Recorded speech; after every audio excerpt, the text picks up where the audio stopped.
And welcome to what we like to call Gridiron Lion After Dark. It's nearly 10:30 p.m. on a Tuesday night, and here we are. I'm Casey Kreider, virtually meeting with Zachary Stephen Rhoda, my amazing co-host, and the voice of God, Jay Skibbins, who is producing and doing God knows what in his apartment right now. Zach, how you doing tonight? Well, I'm ill, and you are too, which is why ultimately we are here on Zoom. Yeah, I But have. we are dedicated to getting out an episode every single week to you guys, and this week is no different. So here we are, and I'm ready to get to it. Yeah, the Penn State flu is definitely not even Penn State flu, just Penn State cold, cough, virus, whatever you want to call it, is just running rampant right now.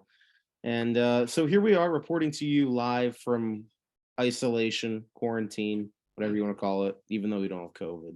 We both still have the antibodies, right? I think we do. We're uh we're doing all right. Did you see that was so funny? Did you Rudy Gobert entering the health and safety protocols again this Like, week? oh shit, That here we that's go again. that gave me all the flashbacks. It But happened while I was in DC too. Why am I always in DC when Rudy Gobert gets put on COVID-19 protocols? Last time it didn't end too well. This time it was fine. I got a little nervous there.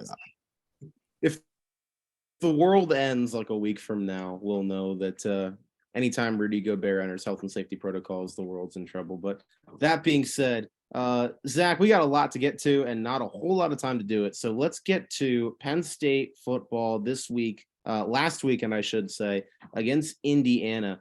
Just an absolutely dominant performance by a Penn State team that obviously was coming off a tough loss to Ohio State. Season pretty much over at this point, but they came out and the first quarter didn't look great. You know, Sean Clifford had an interception and it was a tie game, I think, entering the second quarter. But from there, they just absolutely put their foot on the gas and they win 45-14 over Indiana. Drew Aller comes in and throws 2 touchdowns. Katron Allen had a monster game for the Nittany Lions and a good way to at least kind of get back on track entering Maryland this weekend. I only watched the first half of that game, and for a while it was kind of underwhelming. Never once was I like, oh, Indiana's actually going to maybe win this game. But even our defense was kind of playing down to their competition. They're making that quarterback at Indiana look much better than he actually was. I remember for a while his completion percentage was near perfect, and I was like, why is this happening?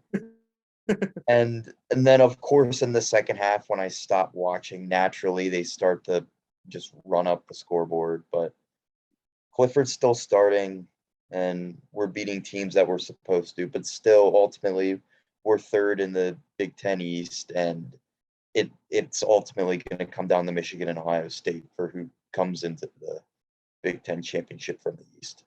Yeah, I mean, at the very least, Penn State's putting themselves in a good position to get into a really good bowl game. You know, if we finish as a 2-loss team, which frankly we should. But you look at the rest of their schedule, they host Maryland Saturday. They have an away game at Rutgers, and we host Michigan State to end the season. We should easily beat Rutgers. Rutgers is not good, and really never has been for a long time. But Maryland's a competitive team. They were a team that nearly beat Michigan earlier this year. They've played close in a lot of games they've been in. And Michigan State just upset Illinois this last week. So they might be starting to kind of find their footing a little bit as we get down toward the end of the season. But yeah, I mean, it's tough to really take a whole lot from this season at this point. I mean, obviously, no run at the college football playoff is feasible at this point with Ohio State and Michigan being undefeated and obviously where Penn State's at. But, you know, for Sean Clifford, it's probably the last couple of games of his career. And at least for Drew Aller, even though he's not starting these games, he's getting a lot of playing time in the second half because Penn State's beating all these teams by so much. Like Drew's probably played what, like four? I mean, probably like four halves of football this year, which I know it doesn't come against the best competition, but like he's at least gotten in there and gotten a lot of mental reps, if nothing else. Definitely, definitely. So either way, we'll have to see. Penn State takes on Maryland. The other Tagovailoa, Zach, Talia Tagovailoa is their quarterback. That's and he's actually been playing pretty well. So that's going to be an interesting matchup to keep an eye on. You think Maryland could be maybe putting Penn State on upset watch, or do you think the Nittany Lions can pull out the win? I think they should pull out the win, but if we're gonna lose any of these final games, this would be the one. And it ultimately just comes down to what Penn State team shows up. Last week, they still seemed inspired, even coming off of the heartbreaking loss to Ohio State. And I think ultimately, I believe that the team is going to finish out the season strong and they're going to keep fighting till the end. But you never know. We'll have to just wait and see. But I feel pretty good about this game. Yeah, hopefully at least Penn State can help set themselves up, put themselves in a good position for the future. Again, with Drew Allar looking as good as he was, freshman running back Katron Allen having 3 touchdowns. That's that at least.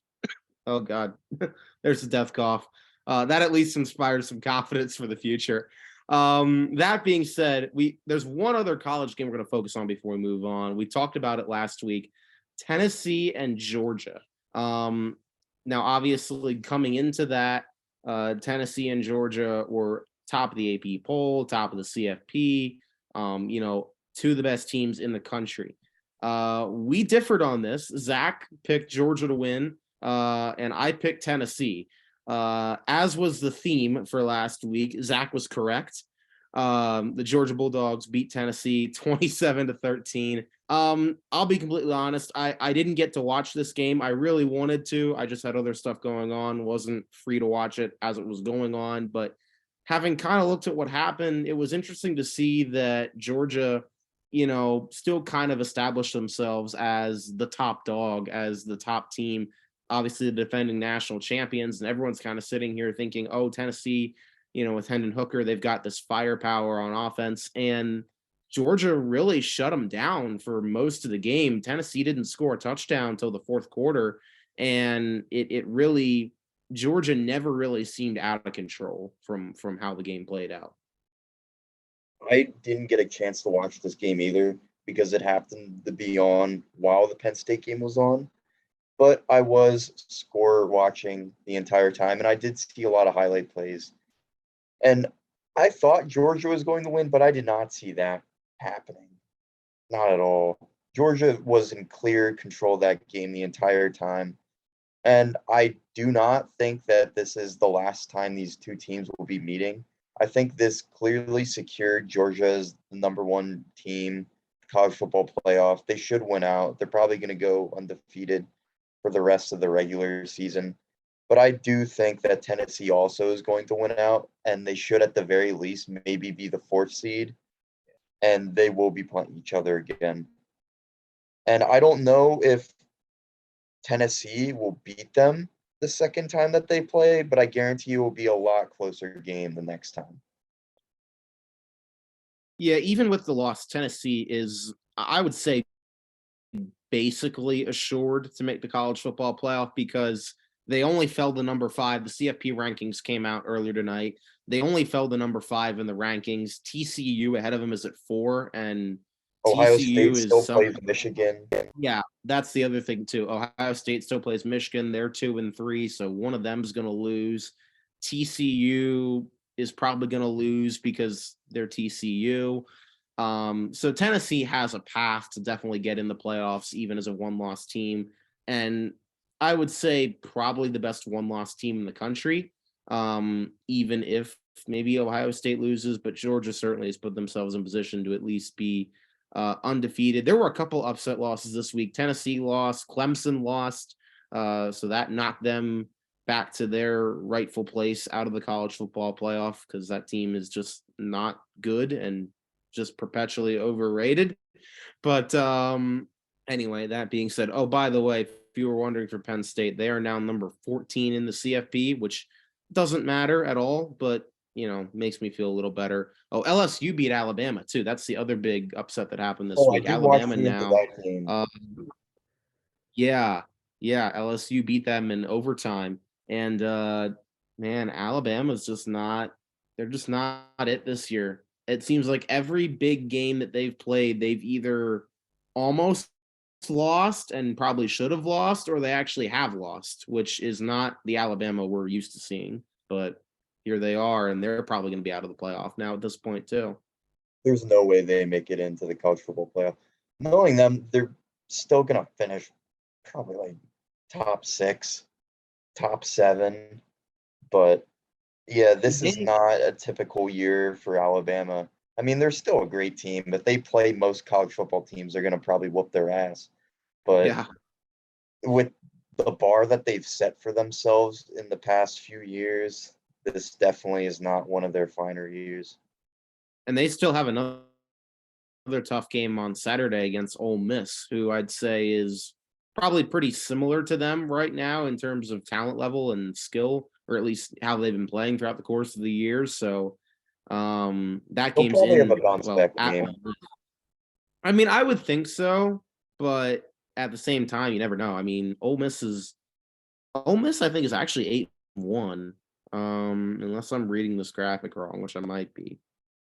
Um, no, yeah, they are 8-1. They only lost to LSU. So, we'll see what ends up happening there, but things are definitely interesting in the CFP and the college football landscape. Ohio State, Michigan's coming up in a few weeks. I'm sure we'll talk about that when it comes along. But until then, let's leave our college football in the rearview mirror, Zach, and let's get to NFL week number nueve, I think is the Spanish number, week number 9. A couple games to focus on here. Let's talk about Lions Packers. We kind of okay. I think I even said on the show last week I had Packers over the Lions as my lock of the week. Yeah, that didn't happen. The Lions get their first win in what, 5, 6 weeks, something like that, against the Packers. Aaron Rodgers throws, I think it was 3 red zone. I think weren't Interceptions. all 3 of his interceptions in the red zones or in the red I zone? I didn't think they know were. that, but I do know he threw 3 interceptions. Yeah, either way, kind of thought this was going to be a bounce back game for the Packers after the loss to the Bills and the loss before that to Washington, but they just could not get anything going. And now, Zach, here they are, 3-6. Like, the Packers are in trouble. Like, I don't know. We've talked about how Aaron Rodgers has not looked good. Their receiving core clearly has been decimated. The loss of Devontae Adams, and now Romeo Dobbs getting hurt too. Like, they just don't have guys to throw to, and the lack of talent on this team. And you can just tell now the frustration is really starting to build with Aaron Rodgers. Oh yeah, they're Green Bay is just imploding at this point. They kept cutting to his reaction on the sideline. We always see him kind of just giving off poor body language, but he was just straight up yelling at dudes like he's pissed off at this point. And I have a feeling if this season continues to go how it's been for Green Bay, I would not be shocked if this is finally Aaron Rodgers' final season. With how on the fence he's sort of been, if he's just so done with Green Bay, it's at a point where I don't see him. He's not going to play for another team. It's either Green Bay or he retires. And knowing him, he might just say, there's like a million other things I could do right now. If this team is just incompetent and I'm just not having fun, why am I still playing for the Packers? Yeah, it's weird because they just signed him, well, in the offseason. Like, he just signed that new, like, big contract to be there for, I forget how long it was, 3, 4 years, maybe it was more, I don't even know, but like they re-signed him for at least the next couple years, gave him a lot of money.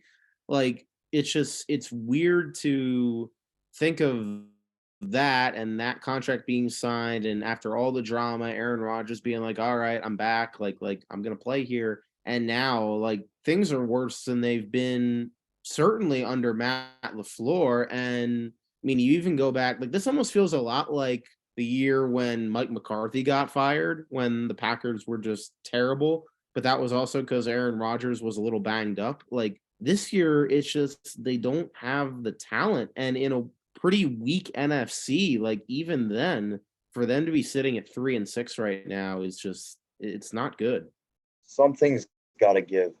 Either Aaron Rodgers, LaFleur, or their GM. That's the I'm thing. not sure Do that you is. do you think this ends with like LaFleur getting fired? Maybe because I don't know. I don't feel like that's entirely deserved because like he's led him to the. I mean, he led him to the NFC Championship 2 years in a row, and they honestly probably should have gone there last year. But like, you also can't have Aaron Rodgers as your quarterback and like underachieve this badly. I feel like. I feel like ultimately it's a personnel problem because that roster just, it's like, as you mentioned, they really are not giving Aaron Rodgers the weapons that he really needs. Losing Yeah. Devontae Adams, we knew it was going to be huge, but I mean, it's clear as day how big of a loss that's been for them. Yeah, no, and honestly, like the fact that they didn't get anybody at the trade deadline, like their only hope right now is like Odell Beckham Jr. Like he's their only chance, I think, to even try to save that receiving core. It's funny because like Devontae Adams like left the Packers. Well, Devontae Adams and Aaron Rodgers break up basically, and now both players are in like equally bad situations. The Raiders are terrible. They're like a lot worse than people thought they'd be, and the Packers are a lot worse than people thought they'd be too. So it's gonna be interesting to see Packers how were that trying. continues to unfold. Yeah, and the Packers were trying at the deadline too. Yeah, There was trade rumors about them inquiring about both DJ Moore and Chase Claypool, and they failed to get either of them. that's just that's a Packers all right there. That's all there is to it. But anyway, that being said, we'll talk a little bit more about the Packers for next week. But in the meantime, one other game I think we should focus on from last week: Bills and Jets. We both picked the Bills to win. The Jets, obviously, they've been kind of the upstart team. They've had a really good start to the year, but playing against a team that I think you and I, Zach, both thought at the time, at least, probably the best team in football. The Jets come in and they end up winning that game. They get the win at home over the Bills. Josh Allen did not play very well, had two pretty terrible interceptions, and Zach Wilson made the plays he needed to make. Defense played well. Michael Carter had a touchdown as well. And the Jets now, with the NFL's longest playoff drought, they're at 6-3. Like that's pretty wild to think that the Jets, Bills, Dolphins, and even the Patriots, like all in that division, are just outstanding right now. What did you make of that Jets performance? Because I was like, I mean, I had a feeling they might win, but I didn't expect them to have as much success against Josh Allen as they did. I'll tell you what, Zach Wilson hasn't been exactly lights out for them, but he's been doing just enough recently for them. And that team's identity definitely is through running the football and playing great defense. And they did just that against the Bills. They lost Brees Hall for the season, which was like a huge blow to the team because of how phenomenal of a rookie season he's been having so far. But they went out and traded for James Robinson, and then they already have Michael Carter, and both of those running backs are just more than enough to get the job done.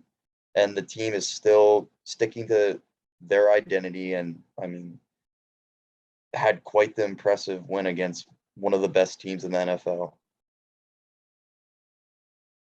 Yeah, I mean that to me, and honestly, like what I took of that game more than anything was the fact that yes, the Jets defense played very well, but also Josh Allen, he didn't play well. Like the two interceptions he threw, they weren't just like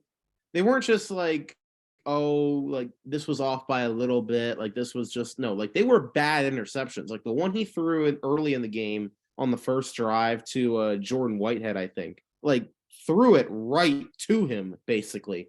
And then the other one I think was an overthrow that Sauce Gardner brought in. Either way, like Josh Allen had the 2 interceptions, no touchdowns.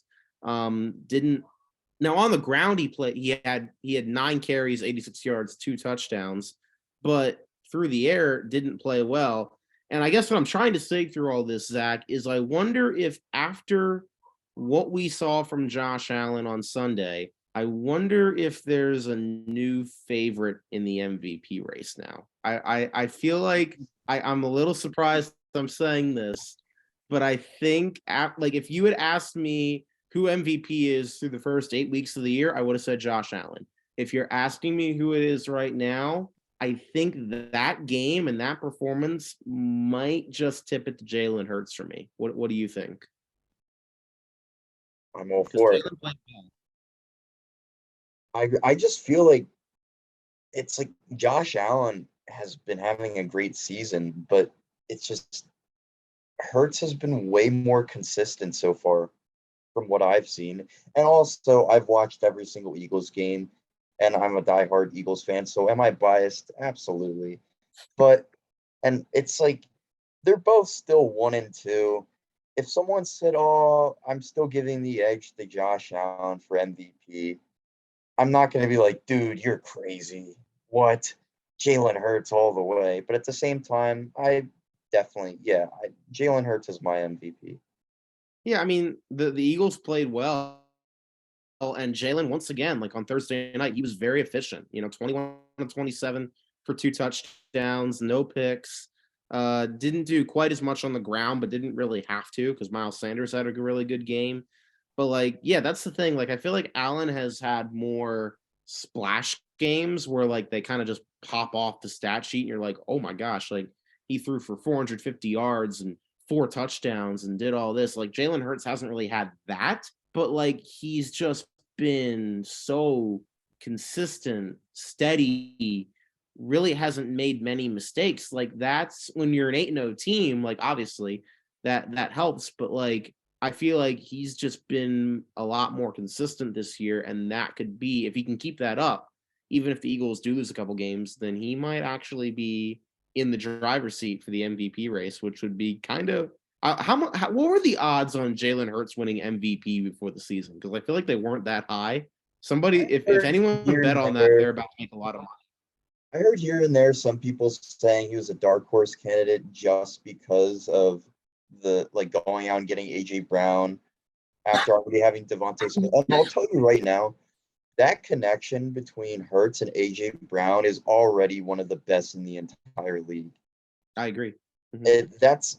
I cannot believe it. I knew AJ Brown was good, but watching what he's been doing with this team and then still having Devontae Smith and everyone else on that team, like it's just AJ Brown continues to amaze me week in and week out.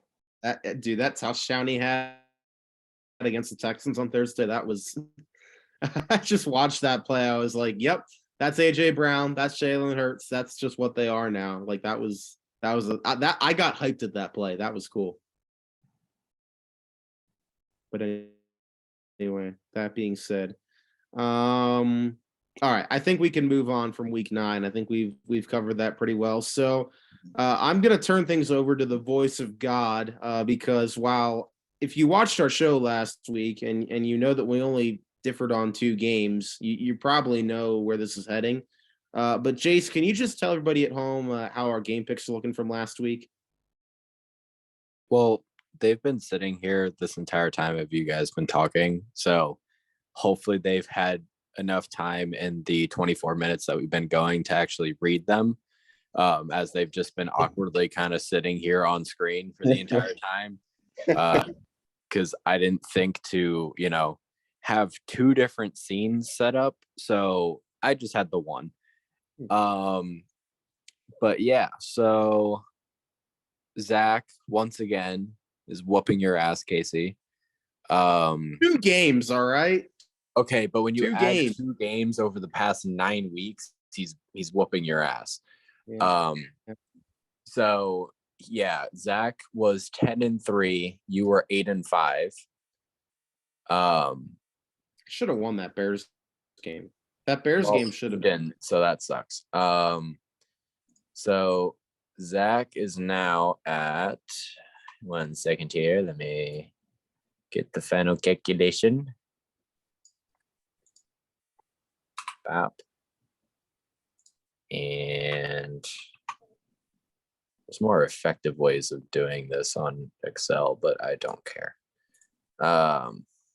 So Zach is at 85, 50, and 1. Andy Stone is having a Casey. Sorry. What are you Sorry, doing? I had something on my computer. Oh yeah, sure. That doesn't sound weird at all. Continue on. It sounds very weird. I'm just saying. I was trying to look up. Video started playing and a female voice came through. I don't know what Casey watched. quickly slams his laptop. Everyone be quiet for a sec, all right? Black Friday weekend BOGO sale. So when you buy a gift card for That's that oddly special sexual, someone, Casey. I don't know. I So that's don't what. know. Look, it just popped up, dude. I don't know what to tell you. Oddly sexual. Okay, so we have our final totals here. So Zach, as I said, is 85, 50, and 1, whereas Casey is 77, 58, and 1. So it's an 8-game spread. It is indeed. So Casey, you really got to pull something here to. Hey, in the words of the great Kobe Bryant, job not finished. All right, there's nothing to be happy about. It's Casey, an 8-game spread. Your job was finished at about week 3. You sleep on me. Come on now. You're We'll, 8 games back. We'll turn it around. We got 9 games. We got 9 weeks. All right. You know how many games are in 9 weeks, Chase? A lot. Okay. A lot of Casey, games. every time you guys have differed in the past 2 weeks, you've been wrong. I know, but that's going to change eventually. Where you've had the lead yet? He's never won a like week to week matchup. I don't believe. We've tied. I don't think I've won a week yet. Oh no, I stand corrected. He did win one. Let's go. Which one? Week 4. Okay. Got to start somewhere. We're now at week 10. Yeah, we'll work on that on. But Well, anyway, okay. That being said, we're gonna make our week 10 game picks in a little bit, but we've made the decision. You feel better, Casey. I'm pretty sure you lost the tiebreaker too. Anyways, that does make me feel better. I didn't calculate it, but I'm pretty sure. Yeah, appreciate that. Yep. So we're halfway through the season, 9 weeks down, 9 weeks to go. So what we've decided to do is make our mid-season playoff predictions. So Zach, here's how we're gonna do this. I'm gonna go through all the divisions first. You tell me who you think is gonna win each division, and then we'll go through the 3 wild card teams, whoever we think they are. We're not gonna worry about like seed or anything like that. Let's just say who we think is gonna make it, and then we'll come back to this. Now, some of these are gonna be easier than others because like the NFC North, like if you don't like, I saw there's a scenario where the Vikings could lock up the NFC North on Thanksgiving.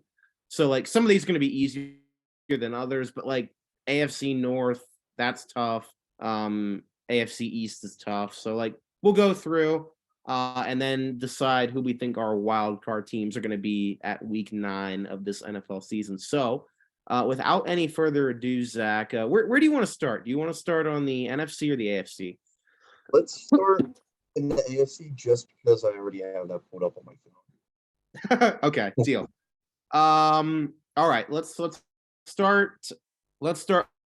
Okay, AFC West. Can we agree the Chiefs are probably going to win that division? Yeah. Okay. I think Chargers I think pull out a wild card, maybe, or it'll be like last year where they barely missed out. But I think Chiefs just clearly have the advantage and experience. Yeah.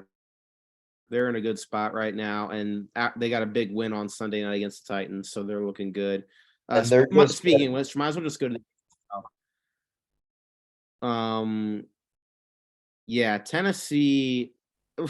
Remember remember what week was that? I think that was week 4 that I came on this show and I decreed that the Jacksonville Jaguars were a lock to win the AFC South.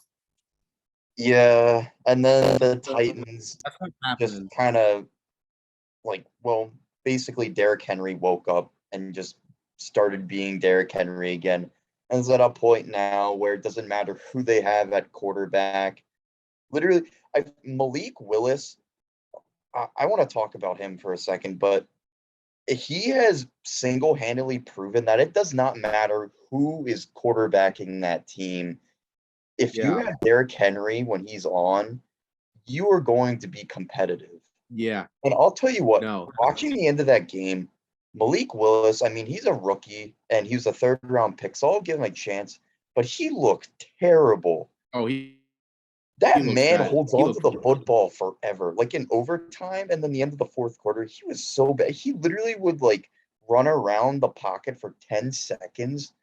Like I thought Carson Wentz held on to the football for too long, but that dude, I was like, dude, at least throw it away. What are you doing? He looks well, like that was the big thing on him coming out of college is that he was very raw, and my God, does he look like it? I mean, he just you can tell he is not used to the speed of the NFL, and he's not used to how quickly the pass rush gets to you, how quickly you've got to go through reads, how quickly you've got to make some decisions. Like he made some. There were a couple times he didn't throw the ball much. There were a couple times I thought I watched that game and he made some good throws, but there were also a lot of times where it's just like, Malik, buddy, this is the NFL. What are you doing? And that last drive, you just knew once they got backed up and once he took that first sack, they were not going to have a shot. He was not going to be able to make that play to keep that game alive. Oh, definitely. They get the ball, game on the line, 3 and out, and I'm like, oh well, yeah, Kansas City's winning this game. Yeah. Now, anyway, that being said, Ryan Tannehill should be back soon, and even though I'm not a Ryan Tannehill fan, certainly it's still going to be his team. I think when he gets back, At least the the veteran. Titans are the only team in the AFC South that's not in shambles right now. So, I mean, I feel like Tennessee just by default is going to win this division again because the other 3 teams are just absolute dumpster fires. Can we, Zach? Can we just acknowledge the Jeff Saturday hiring real quick? The firing of Frank Reich and the hiring of Jeff Saturday. I can't believe I'm saying that. Frank Reich being fired, that didn't surprise me this early in the season. I didn't think he'd be a mid-season fire. I feel like that's just kind of him being a scapegoat just because it's like, all right, yeah, this team's horrible, but you have Jonathan Taylor who's been dealing with injuries. Sam Ellinger is literally your quarterback at the moment. And it's like, I think Frank Reich, he might go back to being a coordinator for a little, but he's going to get another head coaching opportunity, and I think he'll be good. But with that being said, I don't know who Jeff Saturday is. Ben said he was the former offensive lineman, but yeah, I don't know who he is. I don't know what experience he has with coaching, if any. But I'll tell you this right now, it's not going to be any better than Frank Reich if he were to finish out the season. And that team, I will be surprised if they win more than 2 games on the year. I will say, from my understanding of who Jeff Saturday is, he, I believe, played center for the Colts. Yes, he was his entire career. Yes, and yes. he was very much a player's player, which is I think why they're bringing him in, just because he has that sort of locker room mentality and locker room culture that sort of surrounds him. But he is the first coach that I saw in NFL history that is getting a head coaching job in the NFL without any prior NFL coaching experience or any prior college coaching experience. The man literally is a high school football coach right now, and he just got hired the interim coach of the Indianapolis Colts. Let's Very go. correct. Like Let's go. I literally, I'm gonna be real with you. Like I knew who Jeff Saturday was, like as a player. Since he retired, I literally only knew that man from First Take. Like, dude, like, like I don't know what the Colts are like. Okay, if it works, all right, maybe he's the next Dan Campbell. But like, I mean, I don't even know if Dan Campbell's gonna work. But like, geez, man, like of all the people you could have chosen, you decide to go to like someone who's a consultant for your team and is a high school coach who has no college or NFL experience. Like, really? That's My that's gonna be thinking, that's just gonna be interesting to watch. my thinking around that is I think they already knew that this season was a wash. And because he's interim, he's only going to be here for the remainder of the season. And that's basically it. Like after that, it's all like cut all ties. So I think they are more concerned at this point at keeping morale in the locker room rather than actually winning games, which is probably why they went with someone like a Jeff Saturday rather than an actual coach. Because I think they're just trying to basically salvage their players that they have and stop them from leaving during this off season. Yeah, I guess. Yeah, this is 100% just a tryout for that guy. Like, it could just be the biggest disaster in the world, but still, I mean, the season's already been derailed, and it's like, Yeah, like it you doesn't just don't matter. bring him back then. Yeah, I don't know. It's just that's gonna be that. I mean, like I'm gonna be really curious to see how he does. Like, I mean, hey, he doesn't have that high of a bar to clear Nathaniel Hackett, so like maybe he can at least be decent. We'll see. Okay. Anyway, went on a little bit of a tangent there. Point of the matter is, can we agree Titans are gonna win the AFC South? Easily. Okay. Oh yeah, no doubt. Yeah, I mean at this point it's pretty much a certainty. So there's two of our division winners. Now this is when it gets a little harder, Zach. AFC North. That's a little tough. The Ravens right now are 6-3, and the Bengals I think are on bye, but I think they're 5-4. Yep. Let me double check that. 5-4. What do you think about that division? I said before the season started, I had the Ravens winning and the Bengals getting in as a wild card, and I still think that. Yeah. It's going to be very close. No, I agree. But I'd give the edge to the Ravens. And with Jamar Chase missing a few weeks, I mean, last week, Bengals just completely snapped against the Panthers. Joe Mixon had 5 touchdowns. But you're not going to be doing that every week. And also, you don't play the Carolina Panthers every week. Yeah. So, Dude, I cannot believe they're still starting PJ Walker this week. Like, I'm sorry. I know, like, I love the man. Like, we went crazy over the man a couple weeks ago on the live show. But, like, dude, he had 9 passing yards in the first half. yeah. And he got benched. Was clearly outplayed by Baker Mayfield in the second half. And they're still starting him this week. That's just hilarious. But anyway. So yeah, I agree with you. I think Ravens are going to win that division. I'll talk about the Bengals in just a sec, but let's finish up the AFC East first. Right now, I mean, it's really tight at the top between the Bills, who are 6-2, the Jets, who are 6-3, Patriots, who are 5-4, and the Dolphins, who are also 6-3. Zach, what do you think about that? I mean, that's a toss-up at this point, really.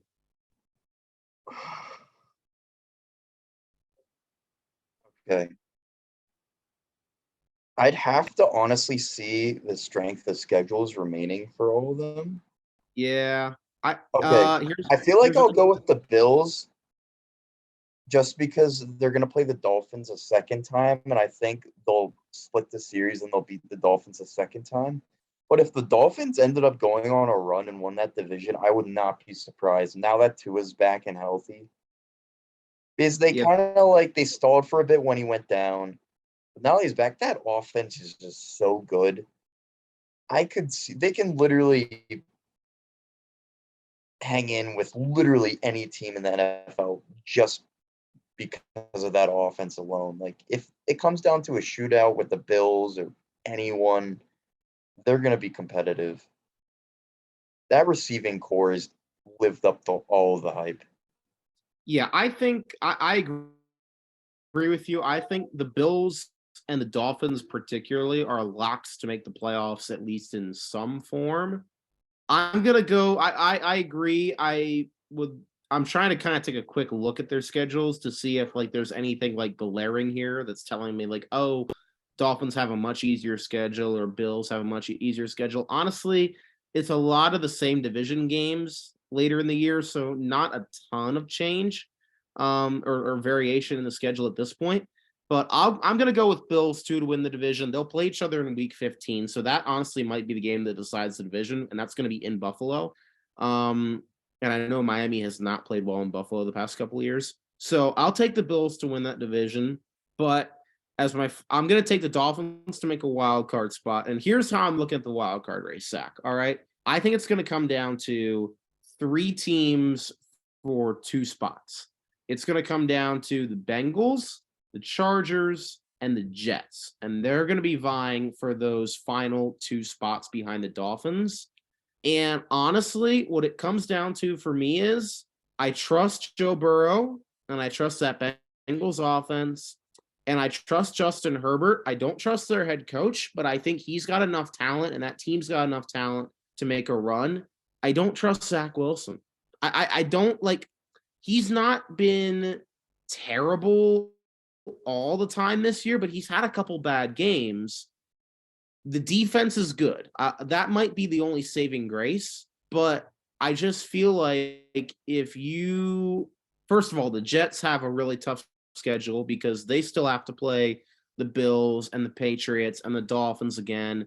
And the Chargers, the AFC West, with how tough that was looking earlier in the year, doesn't look as tough anymore. It simply comes down to between those 3 teams, the teams that I think have the best quarterbacks. And that's the Bengals and the Chargers, and that's why I think they're going to make the playoffs. And I think the Jets are going to be the first one on the outside looking in. Literally, same thoughts exactly. Those are the same teams that I had. Between those 4, like when it comes to the wild card, I think it's going to come down to Jets, Dolphins, Chargers, and Bengals. And then for the teams that making it, I do have the Jets as the odd man out, just because it's like Bengals, I think they're going to make it. Dolphins definitely going to make it. And then if it's between Chargers and Jets, I'm taking the Chargers.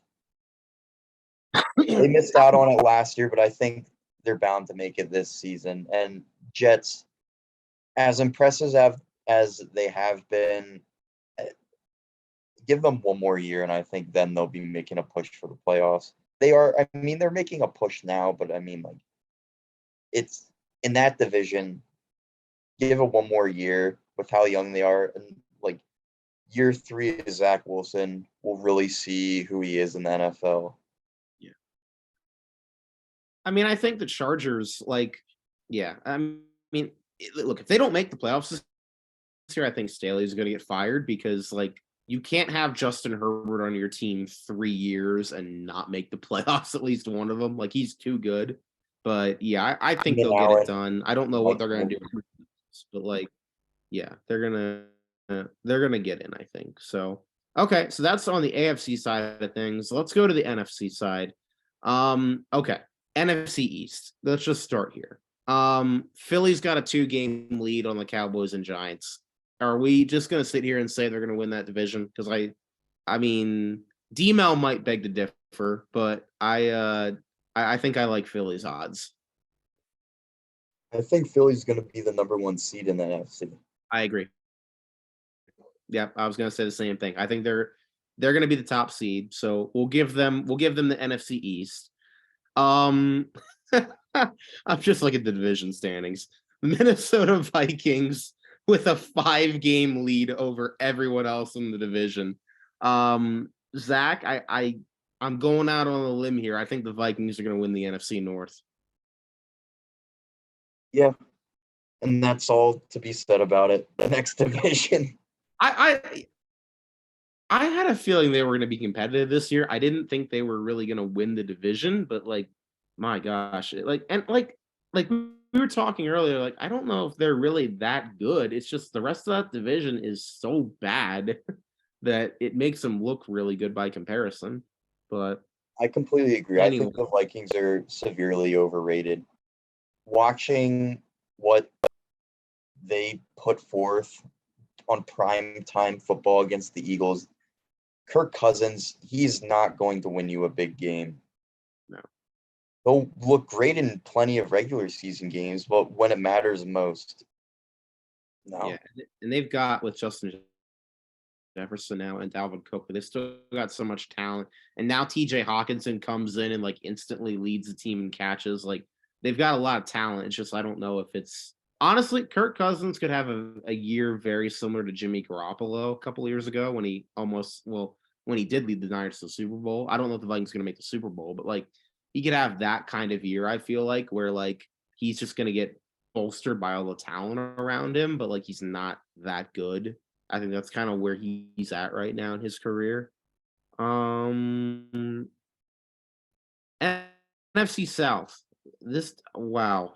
Um, okay, so for reference, the Bucks and the Falcons are both 4-5. Saints are 3-6. Panthers are 2-7. I feel like all year I've been saying the Saints are going to win this division, and I've decided to change my mind.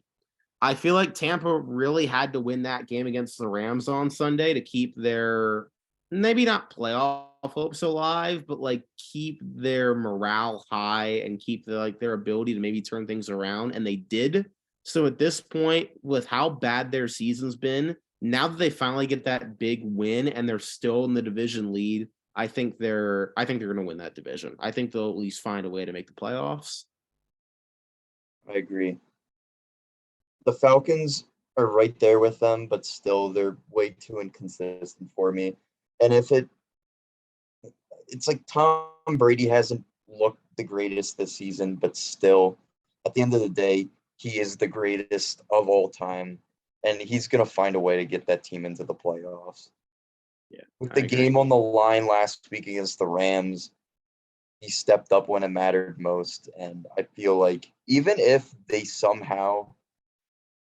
they made the playoffs with like a below 500 record, I if anyone in that division were to do it, I could see it being them. They're probably going to end up realistically making the playoffs right around 500, probably slightly above, Yeah. but still, Saints and Panthers, no, they're completely out of the equation. It ultimately comes down to Falcons and Buccaneers, and I would give the edge to the Bucks. Yeah, no, I mean, I feel like it's still gonna come down to Bucks and Saints. I just can't buy in on the Falcons. I just can't do it. But either way, I think Tampa now they finally got momentum on this side. They're gonna be in much better shape. And then the NFC West, Seahawks, Niners, Rams, Cardinals. Um, Seahawks are 6-3, Niners are 4-4, Rams are 3-5, Cardinals are 3-6. Here's what I'm gonna say. I think if the Seahawks win this week against the Buccaneers, they're going to win that division. However, I don't think they're going to win this week, and I don't think they're going to win that division. I think the Niners win that division. I think now they've got Christian McCaffrey. You add him in with that offense, that amazing defense. I think this team is going to really start hitting their stride, and I think they're going to probably beat the Seahawks when they play them again later this year, and I think they're going to win that division. That's my prediction. Getting Christian McCaffrey, now watching that team play, they're really starting to heat up, and I feel like the wins are just going to start adding up, and they're they're going to be on a roll soon. And the Seahawks are still good. I think they're probably one of my picks for wild card spot, but I think Niners are just a better team. And honestly, even though their record doesn't say it so far, they, in my opinion, outside of the Eagles, might be the best team in the NFC. The Cowboys are right there, but I think Eagles, Cowboys, and Niners are my top three in the NFC over the Vikings. I agree. I think the Niners just have a lot more potential. This is a team that now I think is going to put themselves in position to really rattle off a lot of wins. And I think I think they're going to come from behind. They're going to win that division. I'm going to keep this relatively quick because we are kind of running out of time, which I didn't realize. Can I say one last thing But before we move on, though, real quick? yeah, go for it. Both the Cowboys and Niners defenses, I think, would just completely expose Kirk Cousins in the playoff, which is why I put them Oh, above them. no, yeah, 100%. I think I would not be surprised if the Vikings make it as the 2 seed in the playoffs this year, play one of those 2 teams in the first round and get knocked out. I think that might honestly happen. For wild card, Cowboys, Giants, Seahawks. I mean, I can't believe I'm saying the Rams, who I thought were far and away the best team in the NFC at the beginning of the year, are going to miss the playoffs. They are. They're not good. Arizona's still a dumpster fire. Green Bay it's too late to turn it around at this point. You can't come back from 3-6. Not with the talent they have on that team. And I mean, there's nobody else that I feel like, I mean, maybe if Washington goes on a miracle run, they could somehow pull something off. Maybe if Atlanta or the Saints go on a miracle run, they can maybe knock the Bucks into a wild card spot. But I think right now the Cowboys and Giants are 6-2, the Seahawks are 6-3, and I think they've kind of put themselves in position where even if they don't win their divisions, they'll be in good shape to make the playoffs. I agree. I have those 3 too, just kind of by default. There's no one else. It's gonna be really, really interesting. Like even I feel like, I mean, all those defenses I feel like could give Kirk Cousins problems. Like the Seahawks defense has been playing really well the past couple of weeks. Giants defense has been solid all year. Cowboys obviously with Micah Parsons, like they're great. Like I don't see any way this ends well for Kirk Cousins is what I'm saying. Like maybe they can go on a run if they can face a team that doesn't have a great defense. But if he has to play like a top tier defense, he's probably, unless they lean on Dalvin Cook and Justin Jefferson a ton, like he's going to be in trouble, I think. I saw this post earlier where it was just asking, it was like, list your predictions for the end of the season. Like, who do you think's going to come out the NFC, go to the Super Bowl? And so many people had the Vikings, whether it's coming out the NFC or even winning the Super Bowl. And I'm like, yeah, right. Yeah, right. There's no way. Best case scenario, maybe they make a couple plays here and there, get lucky and go to an NFC championship game and then get exposed by a real defense, which is basically what the Vikings did like in 2017 here. The Eagles won the Super Bowl. Like Kirk Cousins is Jimmy Garoppolo at this point, and they don't have enough talent on that team to make up for it. I don't think. So I think the Vikings are probably not as good as their 7-1 record indicates, but we'll see what happens when it comes to the playoffs. Okay. We spent a lot of time talking How about are we on so, time? We could do a speed don't run say. for our picks. what? I have done a quiz. I'm now doing stuff for my film class. I'm just doing homework at this point. You guys have been talking for the past half an hour about playoffs.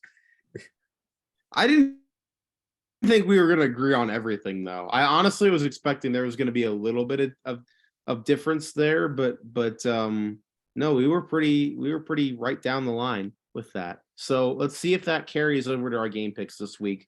First game is Thursday Night Football, Falcons Panthers. If the Panthers are actually starting PJ Walker, which is stupid. Oh my god! Wait.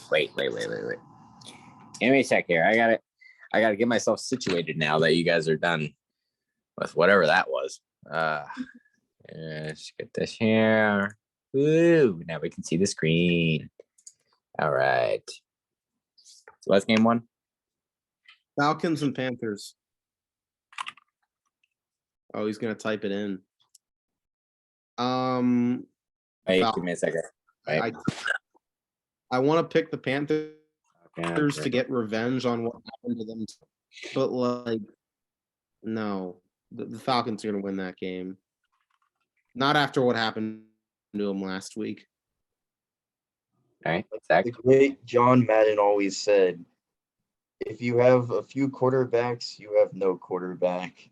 And the Panthers, I don't even know what's going on there. And I also want to say, I feel bad for Sam Darnold because they're going back and forth between PJ Walker and Baker Mayfield. And Sam Darnold literally has been their starter in the past, and he's not even getting the opportunity. They're like, dude, no, we're done with your ass.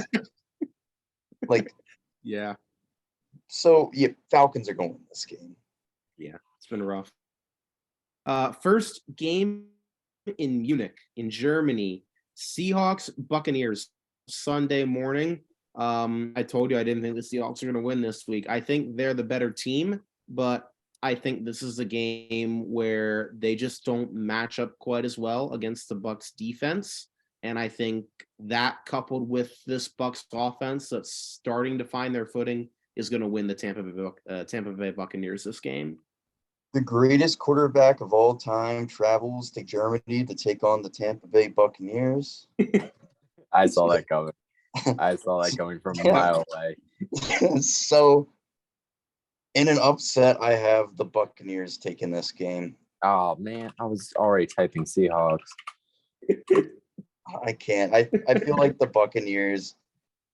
I feel like they're gonna take this game and finally be above 500 on the season. I will say, I'm pretty sure Tom Brady's ex-wife is German, so he might have some angst against the Germans currently. This is that the he needs to get out. Brady's gonna throw for like 4 or 5 touchdowns this game. Yeah, I don't think it's gonna be pretty. Yeah, I agree. All right. Lions Bears. This is actually tough. Please Give me choose the something Lions. different. Give me the Lions. I think the Bears kind of crashed down to earth a little bit this week. I think even though the Lions are terrible, they actually played well against Aaron Rodgers. So maybe they keep that momentum going against Justin Fields, who is not Aaron Rodgers. Give me the Bears. Lions finally got a win, but I don't think they're gonna start a streak with that here. Bears are continuing to get better, and give me the Bears at Soldier Field. Yeah, Fair now. Yeah. On not that. I'm not with you at all. My brain cells are shorting out. Anyway, Browns Dolphins is next for the show. I'm going to pick against the Dolphins. Give me the Browns. I honestly think, the Browns, Jacoby Brissett has been playing well. They've got 2 running backs that have been playing well with Chubb, and they got him involved. Like, I feel like Dolphins are going to meet a defense or a team that can slow them down a little bit.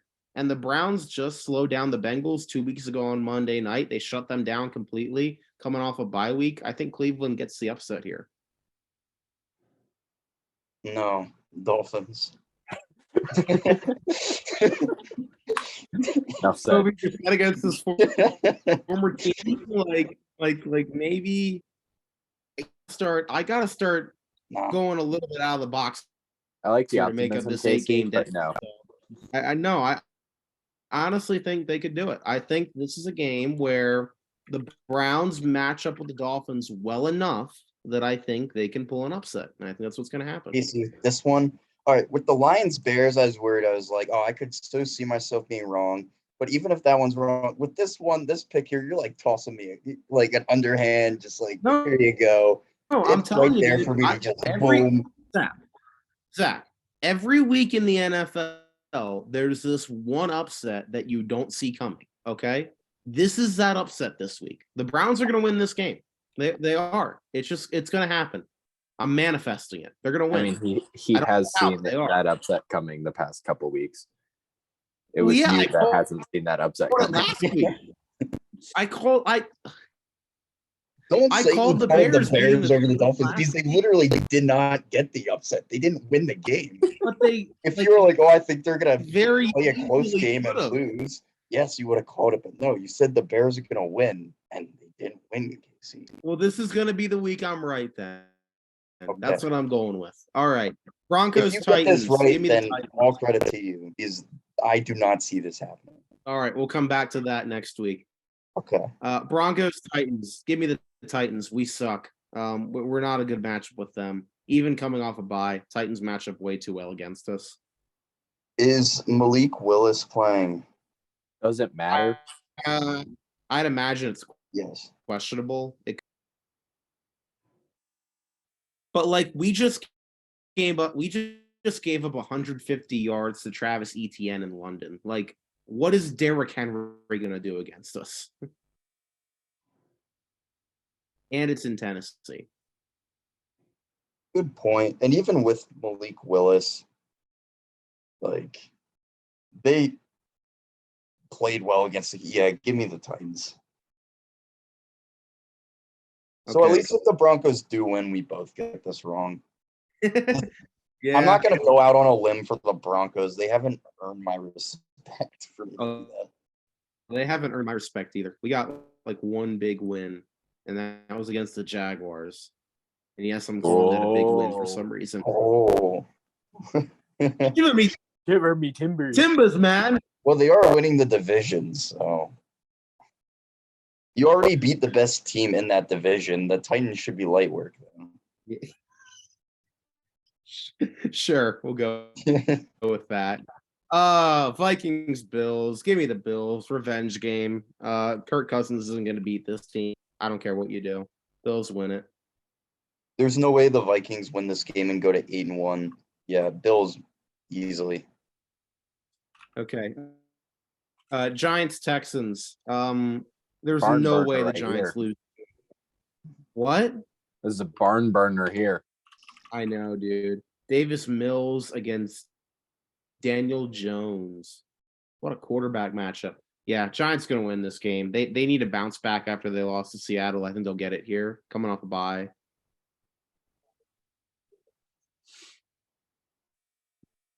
Zachary, are you Zach, really you thinking gonna about pick? picking the Texans? They got to get a second win at some point. It's not against the Giants. Zach, I know you don't like the Giants, but we got to be realistic here, buddy. Yeah, I'll take the Giants. I was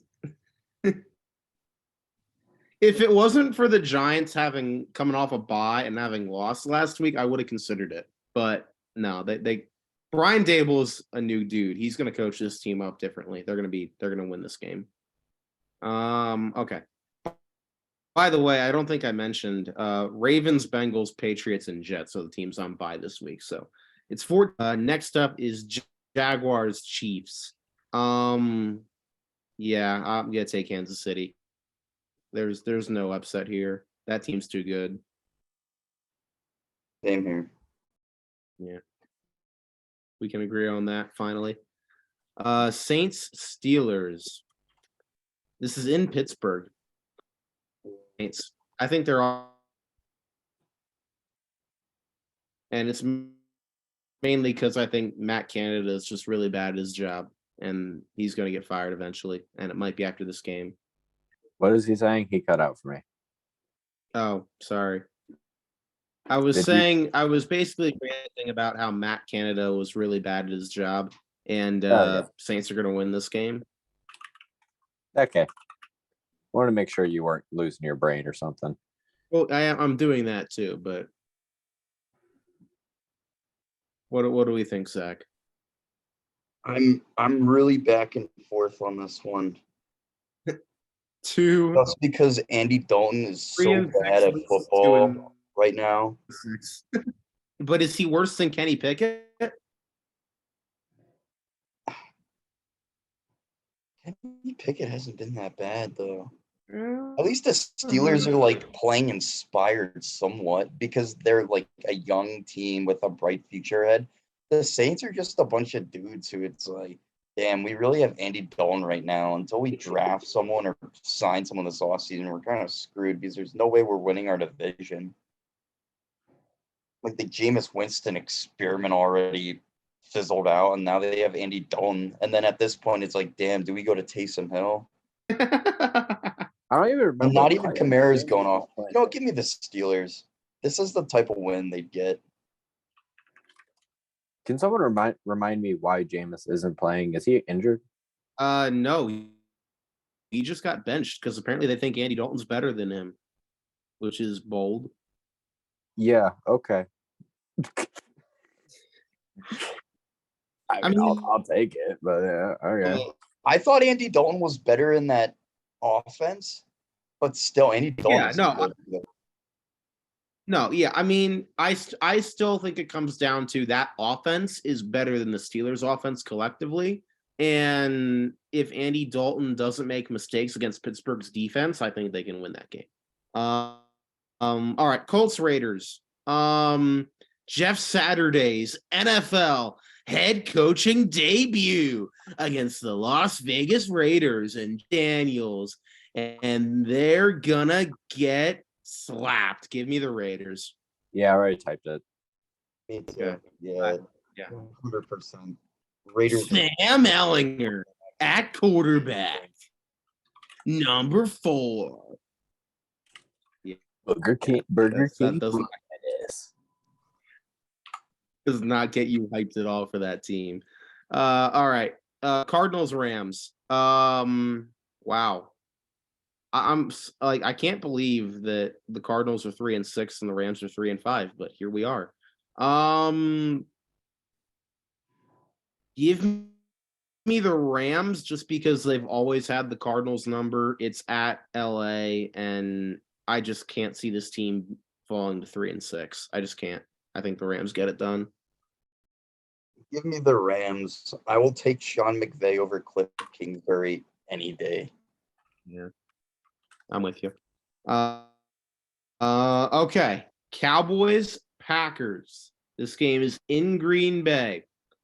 I'm going to preface this by saying I don't think the Packers make the playoffs, but the Green Bay Packers are going to win this game. It's going to happen. I think they pull the upset. This is the type of game Green Bay always, well, okay, not always, but in recent memory, they've found a way to beat the Cowboys in big games. I think they win this one as well. I think this is like the one win the Packers get this year to really hang their hat on. I think they upset the Cowboys. Nah. Zach is in deep thought.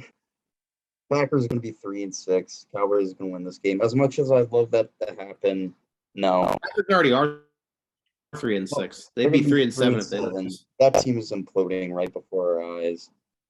I think Cowboys are just going to keep getting better and better, and they're going to be rolling until they play Philly once again. Yeah. I'm waiting for Aaron Rodgers to win this game and then somehow recreate the run the table thing from 2016. But no, that's not going to happen, but I think they win the game. I really do. I think this is the type of matchup where they'll play tight. It'll be a close game, and I trust Aaron Rodgers more in clutch situations than I do Dak Prescott, even when his talent is inferior. But we'll see. All right, Chargers, Niners, Sunday Night Football. Give me the Niners. They match up too well against them. Their defense is going to get to Justin Herbert, I think. And I think that offense with Christian McCaffrey in it now is going to really start clicking. I think they the Niners.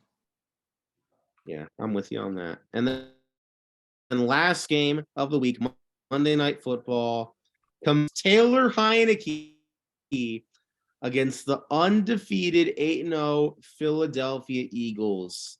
Wow. Down goes the bird. No, this game's in Philly. I think they gotta win it. I think Philly's gonna win this. If it was in Washington, I'd say maybe. I think maybe there's a chance for an upset. I don't think there's any. I don't think has Philly. any home field advantage. I mean, no, but like you're. It's not the fact that Washington doesn't have a home field advantage. It's the fact that Philly does have a home field advantage, and that they're just like they're going to lose at some point in the regular season. It's their first loss isn't going to come at home. I think they're going to win this game. I don't know. Those World Series blues might be getting to them. Oh, that's just mean. I'm very tempted to revert back to I seriously, but like, okay, if Carson Wentz was playing, I'd be like, there's no way we lose this game. But Taylor Heineke makes that team competitive with almost anyone they play. They almost beat the Vikings. We're way better than the Vikings, but your defense is also way better than the Vikings defense. All right, I'll take the Eagles, but if we lose this week,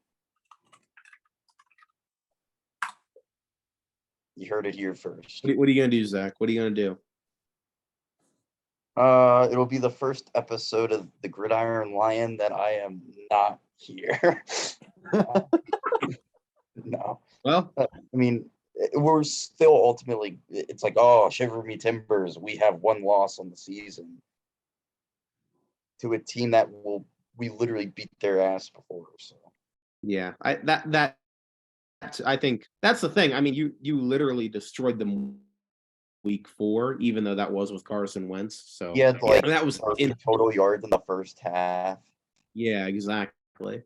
So I think you guys will be all right, but we'll see. If Zach does not show up on the show next week, he's either died from whatever sickness he has right now, or the Eagles lost. We'll see which happens. Or both. Either way, with that being said, we're going to wrap it up on this edition of the Gridiron Lion After Dark. We went over time. It is now 11:37 p.m. on a Tuesday night. My throat hurts so bad, and I kind of just want to go to bed. So, yeah, You've for had Zach really Rhoda and moments this episode, Casey. I just want to get that in there real quick. What'd you say, Jace? You've had a lot of very sus moments. What do you mean? Oh, I mean, first you got the random video playing on your laptop. Now you're saying your throat hurts. I don't know, man. This is a family show, Chase. I'm just we lost family friendly after the pilot episode. Okay, we can't even try. Yeah, that Deshaun Watson rant took it all the way. That being all right. Let's just end this thing. For Jace Gibbons, for Zach Rhoda, I'm Casey Kreider. I'm gonna hopefully be less dead next week. And good night, everybody. Good night, everybody.